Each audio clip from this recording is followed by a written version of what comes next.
Welcome back my channel. आज मैं पूरे एंशियंट एक ही मैप के थ्रू लेके आई हूँ। एंशियंट हिस्ट्री,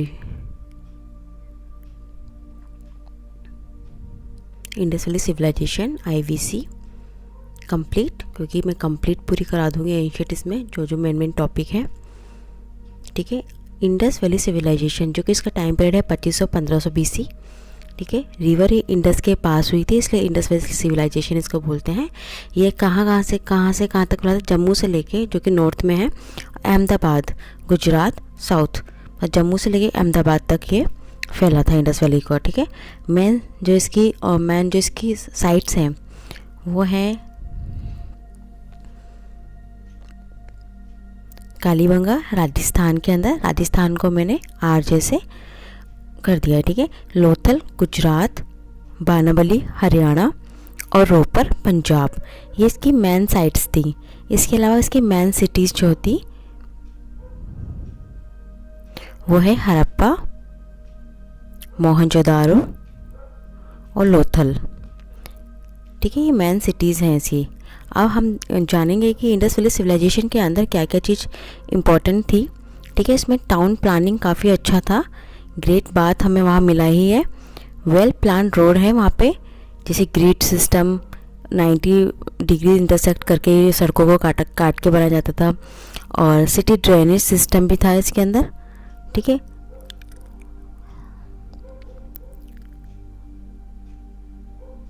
सबसे जो मेन सोर्स है लिवलीहुड के लिए, रहने के लिए, इनका था हंटिंग एंड एग्रीकल्चर।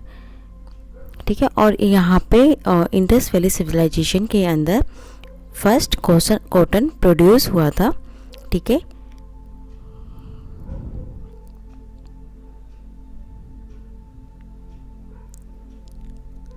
अब नेक्स्ट वैदिक पीरियड, आईवीसी के बाद फिर आता है वैदिक पीरियड।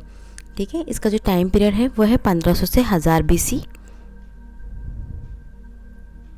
ठीक है, वैदिक पीरियड के अंदर जो आर्यंस थे उन्होंने एंट्री की थी। जो आर्यंस थे वो कहाँ के रहने वाले थे? सेंट्रल एशिया के, वहाँ के रहने वाले थे। ठीक है, अराउंड कैप्शियन जो सी थी वहाँ पे। ठीक है, वो आए थे हिंदू कुश माउंटेन के थ्रू, उस जगह से वो वहाँ से उन्होंने एंट्री किया था इंडिया के अंदर। ठीक है,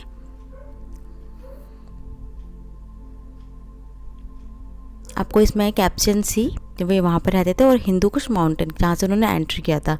ये थोड़ा मैन है वैदिक में आर्यंस के लिए। इसमें जो इसके बाद आर्यंस के फीचर्स पढ़ेंगे कि आर्यंस के फीचर्स क्या क्या है। ठीक है, ये एडमायर थे नेचर के लिए। ठीक है, पूजा करते थे, ये पूजा एक सूर्य की, अग्नि और वाटर, 3 चीज़ों की ये पूजा किया करते थे जो आर्यंस वगैरह होते थे। इसके अलावा यहाँ पे इम्पोर्टेंट पार्ट ऑफ रिलीजन यागना। ठीक है, ये एक कीवर्ड्स हो गया कि यागना क्या है। ऊपर से ये quite mature society and political, मतलब इस टाइम पे सोसाइटी और पॉलिटिकली जो था वो काफ़ी मेच्योर नहीं हो पाया था, कम था। ठीक है, yagna important part of religion था। Organised system of living. ठीक है, यहाँ से स्टार्ट हो गया था ऑर्गेनाइज होना सिस्टम का। ये मेन फीचर्स थे इसके। इसके अलावा अब हम वैदिक पीरियड के अंदर वेदास के बारे में पढ़ेंगे। ठीक है, वेदास जो है oldest no book of Indus Valley civilisation, इसको ओल्डेस्ट बुक कहते हैं आईवीसी की, वेदास को। वेदास को 4 पार्ट में डिवाइड किया गया है, ऋग्वेद, सामवेद, यजुर्वेद और अर्थवेद। ऋग्वेद वो है काफ़ी ओल्डेस्ट है। ठीक है, इसके अंदर प्रेयर ऑफ गॉड है। ठीक है, जैसे किन किन की प्रेयर है? अग्नि, वायु, इंद्र। ठीक है, इन देवताओं की प्रेयर ऋग्वेद के अंदर है। इसके अलावा नेक्स्ट है सामवेद। सामवेद जो है वो डील किया जाता है म्यूजिक के साथ। ठीक है, और इसके बाद यजुर्वेद। यजुर्वेद में आते हैं फॉर्मूलाज एंड रिचुअल्स। इसके बाद है अर्थवेद। अर्थवेद में मेडिसिन के बारे में बातें होती हैं या चर्चाएं होती हैं। ठीक है, अर्थवेद को रिलेट करते हैं मेडिसिन से। तो ये हो गया हमारा वेदास।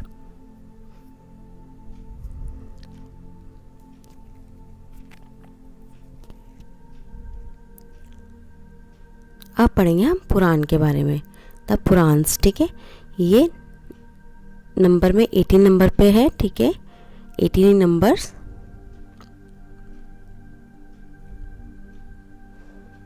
ठीक है, और ये आर्यंस के जो आर्यन ने सिविलाइजेशन किया था उसके बारे में डिटेल में इसमें पुराण में बताया गया है।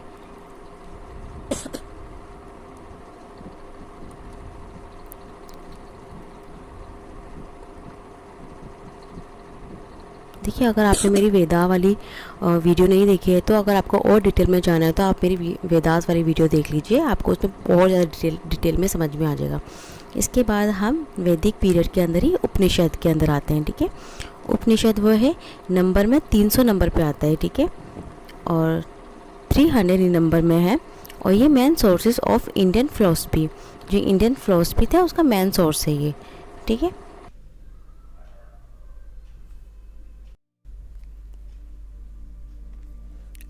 इसके बाद जो उपनिषद के टाइम पे क्या हुआ था कि सोसाइटी जो हिंदू वाली थी उसको 4 कास्ट में डिवाइड कर दिया गया था, जैसे ब्राह्मण में, क्षत्रिय, वैश्य और शूद्र। ठीक है, 4 कैटेगरी, जो 4 कास्ट वाइज कैटेगरी में इसको डिवाइड कर दिया गया था। ठीक है, ब्राह्मण, क्षत्रिय, वैश्य और शूद्र। ठीक है, और जो ब्राह्मण था उनको प्रिस्ट क्लास कहा जाता है, जो सबसे ऊंची पुजारी वाली क्लासेस होती थी वो ब्राह्मण की थी। ठीक है, उसके बाद जो क्षत्रिय होते थे वो फाइटर वगैरह होते थे, और नेक्स्ट वैश्य जो होते थे वो बिजनेस क्लासेस वगैरह से बिलोंग करते थे, और शूद्र जो होते थे वो काफ़ी लो क्लास होते थे, लेबर क्लास जिसको कहते हैं, वो शूद्र कैटेगरी में आते थे। ये 4 कैटेगरी जो थी उपनिषद के अंदर डिवाइड कर दी गई थी सोसाइटी को। ठीक है, इसके अलावा अब हम आएंगे लेटर वैदिक पीरियड में। देखो, वैदिक पीरियड के बाद जो नेक्स्ट आया था वो था लेटर वैदिक पीरियड।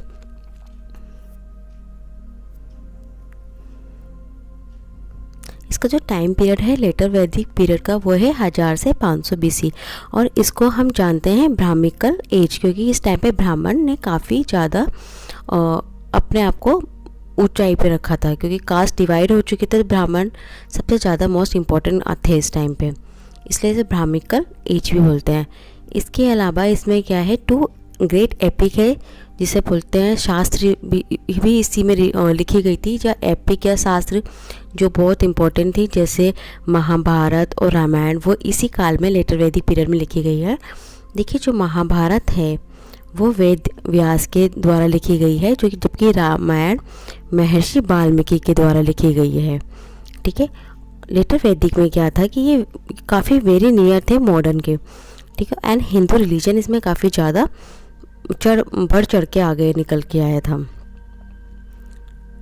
ठीक है, इसके बाद जो शास्त्र वो होते थे वो क्या होते थे, शास्त्र डील विद इंडियन फिलोसफी, जो इंडियन की फिलोसफी होती थी उसको डील करते थे। ठीक है, जैसे मीन इसका मतलब क्या है, concept of birth and death of God, मतलब इसके अंदर जो भी कॉन्सेप्ट होता था गॉड के बारे में, डेथ और के जन्म एंड मृत्यु से, वो कॉन्सेप्ट इन शास्त्रों के अंदर लिखा जाता था। ठीक है, इसके अलावा हम अब आएंगे rise of religion and other than Hinduism के अलावा और कौन कौन से जो रिलीजन थे वो जो बढ़ चढ़ के आए थे उनके बारे में अब नेक्स्ट टॉपिक है।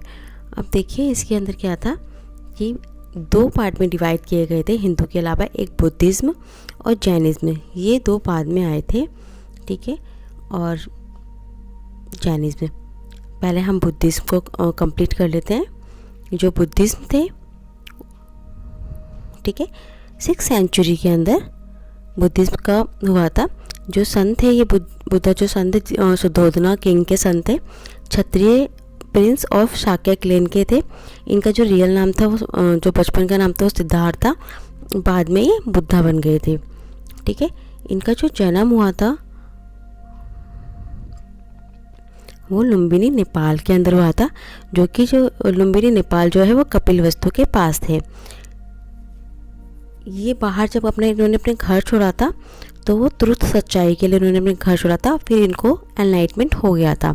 एनलाइटमेंट जब हुआ था उस टाइम पे ये पीपल के पेड़ के नीचे थे बोध गया के अंदर, ठीक है। और जब एनलाइटमेंट इनको हो गया था उस टाइम पे इन्होंने फर्स्ट सरमन, जिसको फर्स्ट क्लास भी बोलते हैं बुद्धा की, ठीक है, वो दी थी। जो फर्स्ट सरमन थी वो सारनाथ यूपी के अंदर इन्होंने क्लास दी थी। और जब इनकी डेथ हुई थी, बुद्धा की जो डेथ हुई थी वो कुशीनगर के अंदर हुई थी। देखिए, बुद्धिज़्म का भी मैंने एक पूरा वीडियो बना रखा है, अगर आपको और डिटेल में देखना है तो आप मेरा बुद्धिज़्म वाला भी वीडियो देख सकते हैं। अब बुद्धिज़्म के जो सेक्ट थे उसको 3 पार्ट में डिवाइड किया था। 2 तो इसमें मेन थे, स्टार्टिंग में हिनायना एंड महानायना, लास्ट में एक वज्रायना लास्ट में आ गया था, ठीक है। पहले ये देखो 3 में मैंने डिवाइड कर दिया है। हिनायना को काफ़ी लेज़र व्हीकल बोलते हैं क्योंकि काफ़ी पुराना था, ठीक है। लेज़र मतलब छोटा, व्हीकल बोलते हैं। बुद्धा एज ए टीचर, इसमें बुद्धा को एज ए टीचर बनाया गया था, जबकि महायाना को हायर व्हीकल बोलते हैं क्योंकि ये बाद में आया था। महायाना को आप महादेव से रिलेट कर सकते हैं, ठीक है। और ये बुद्धा को एज ए गॉड माना गया था इसमें, ठीक है। वज्रायना का मतलब है तांत्रिक फॉर्म। ये तांत्रिक फॉर्म जो वज्रायना सेक्ट है ये लद्दाख और भूटान में ज़्यादा फैला था। इसके अलावा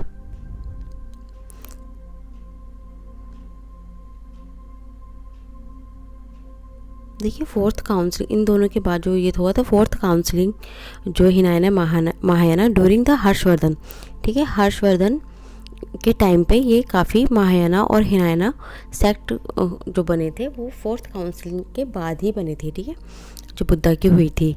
और इसके बुद्धा ने 8 फोल्ड पाथ के बारे में बताया है, जिसके अंदर है right to view, right to thought, right to action, right to effort, right to speech, right to remember and right to concentration. तो ये 8 फोल्ड पाथ है, ठीक है।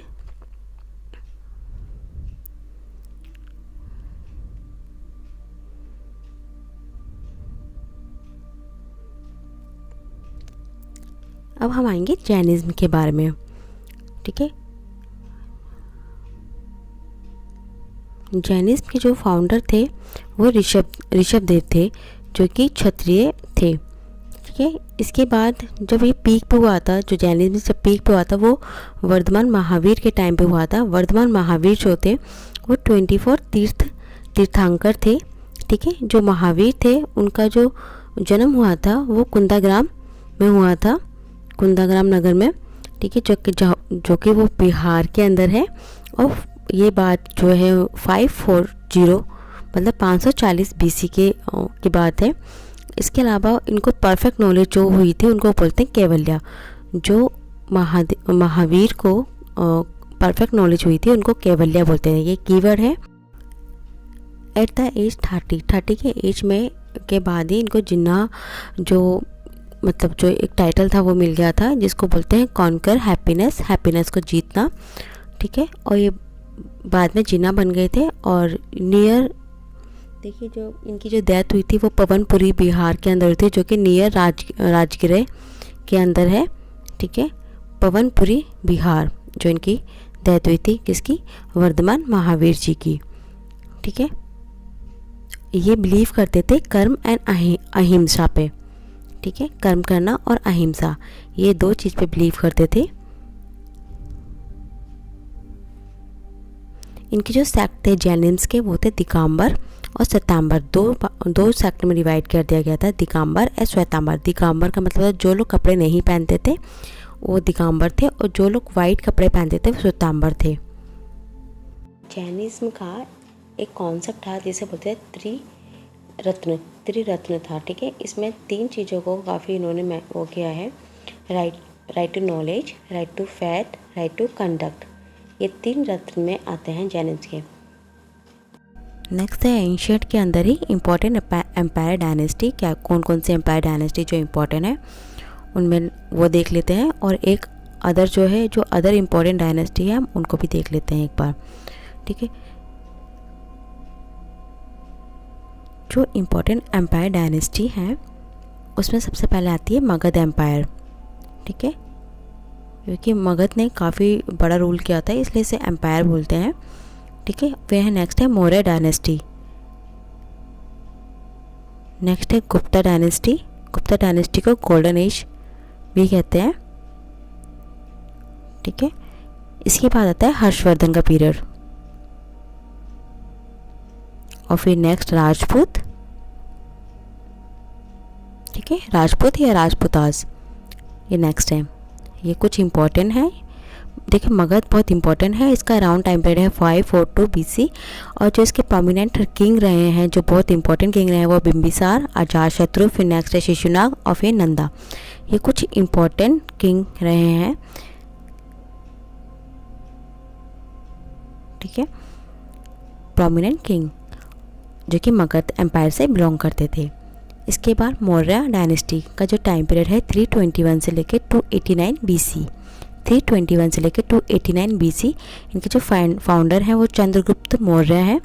नेक्स्ट अशोक। ये कुछ इंपॉर्टेंट है, जो इम्पोर्टेंट है वही मैंने इसमें मेंशन किया है, प्रोमिनेंट रूलर, ठीक है, जो बहुत इंपॉर्टेंट थे मौर्य डायनेस्टी के। नेक्स्ट है Gupta dynasty, golden age. Prominent जिसका टाइम पीरियड है वो है 320 से लेकर 550 AD। और इसके प्रोमिनेंट जो रूलर है वो चंद्रगुप्त 1, उसके बाद आते हैं समुद्रगुप्त, ठीक है, उसके बाद आते हैं चंद्रगुप्त 2। ये कुछ इम्पॉर्टेंट है। इसके बाद भी एक दो रूलर हैं, ठीक है, वो मैंने मेंशन नहीं किया क्योंकि वो इतना ज़्यादा इंपॉर्टेंट नहीं रखते हैं। जो जो बहुत ज़्यादा इंपॉर्टेंट है वो मैंने, अगर आपको ये वाली वीडियो देखनी है गुप्ता की, तो मेरी एक अलग से वीडियो मैंने इसकी सेपरेट बनाई है, इसमें काफ़ी डिटेल में है, आप उसे देख सकते हैं। इसके बाद है हर्षवर्धन का टाइम पीरियड है 606 से लेकर 647 AD। और ये Hindu king of north India के लास्ट किंग थे, ठीक है, हर्षवर्धन जो थे last Hindu king of north India. इसके बाद राजपूतास थे 650 से लेकर 1200 AD, इसके इम्पोर्टेंट टाइम पीरियड है। और इसका जो प्रोमिनेंट रूलर हैं पृथ्वीराज चौहान और जयचंद राठौर, ये राजपूतास के प्रोमिनेंट रूलर रहे हैं, ठीक है, पृथ्वीराज चौहान, जयचंद राठौर। अब हम अदर इम्पॉर्टेंट डायनेस्टीज़ के बारे में पढ़ लेते हैं जो कि एंशियंट हिस्ट्री से ही रिलेट करती हैं, जैसे चालुक्यास, चोलास, राष्ट्रकूटास, यादवास एंड विजयनगर एम्पायर, ठीक है, ये कुछ इम्पॉर्टेंट है।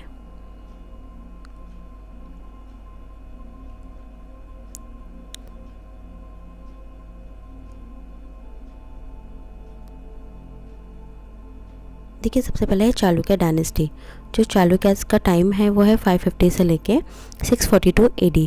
और इसके प्रोमिनेंट जो रूलर हैं वो पुलकेशिन 1 एंड पुलकेशिन 2, दोनों ही पुलकेशिन इसके इम्पोर्टेंट हैं रूलर। और नेक्स्ट है चोलास। चोलास के जो फाउंडर थे वो है राजा 1, ठीक है, इन्होंने, और फिर इनके प्रोमिनेंट जो रूलर रहे हैं वो राजेंद्र चोला एंड राजेंद्र 3। ये कुछ प्रोमिनेंट रूलर रहे हैं चोलास के, राजेंद्र चोला एंड राजेंद्र 3।